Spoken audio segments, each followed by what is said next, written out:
In classical fluid mechanics, we deal with liquids. Notice how closely packed these molecules are. Cohesive forces dominate, giving constant volume.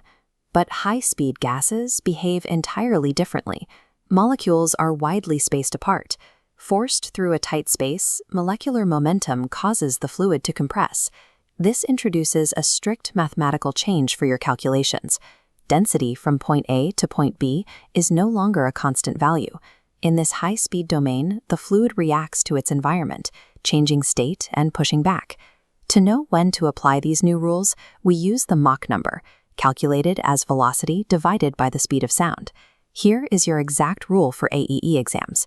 If the Mach number is less than 0.3, density variations are under 5%, treated as incompressible. But the moment that Mach number hits or exceeds 0.3, compressibility strictly governs the flow. Correctly identifying this 0.3 threshold is the very first step in determining which entire branch of physics you must use to solve the problem in front of you. Past Mach 0.3, drastic velocity increases cause intense pressure changes. This forces gas particles closer together, turning density into a fluctuating variable. Because of this, we must track a third variable, temperature. We can no longer use just mechanical forces. We must use thermodynamics. The ideal gas law acts as your core mathematical bridge connecting absolute pressure, density, and absolute temperature. But pay close attention to the biggest trap in AEE exams. You must always convert your temperature from Celsius to Kelvin. Failing to track absolute temperature correctly will instantly invalidate any high-speed dynamics calculation you perform. This table compares the two primary thermodynamic processes, isothermal and isentropic. Look at their physical realities. Isothermal conditions apply to very slow processes, like long gas pipelines. Isentropic conditions apply to extremely rapid, frictionless processes, like jet engines and rocket nozzles. Look at this graph visualizing the thermodynamic paths. Notice how, for the exact same expansion to a lower pressure, an isentropic process results in a significantly steeper drop in final temperature and pressure compared to an isothermal process.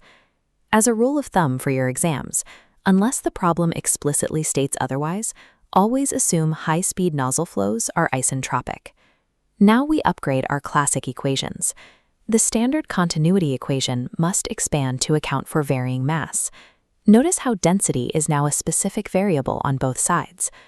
Euler's equation also branches into two different Bernoulli formulas, depending on the thermodynamic path.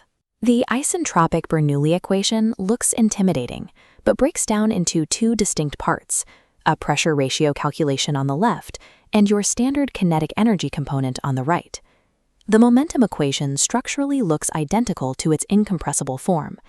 However, remember that the mass flow rate variable inside it now hides a heavily varying density. These modified formulas adapt familiar classical principles to account for the gas's changing physical structure. Let's test this in a hypothetical exam setup. You need to find the exit velocity of a high-speed nozzle, given inlet pressure, exit pressure, and inlet density. Ask yourself, which Bernoulli equation should you use, and what is your very first data conversion? You use the isentropic equation, and you immediately convert any Celsius temperatures to Kelvin. If you lack the exit density to complete the Bernoulli calculation, you pause the main equation. Run the ideal gas law to find your missing density, and then plug it back in to solve. Let's review this synthesis matrix showing the boundaries between the two flow regimes regarding density, Mach limit, and governing physics. Keep these classic examples in mind. Water flowing through a penstock acts as incompressible, whereas exhaust gas blasting through a jet nozzle is fully compressible. Mastering AEE numericals requires shifting your mindset. You have to move away from purely mechanical forces to a reality where thermodynamics dictates the fluid's behavior. In incompressible flow, we guide the fluid. In compressible flow, the fluid reacts, changes state, and pushes back.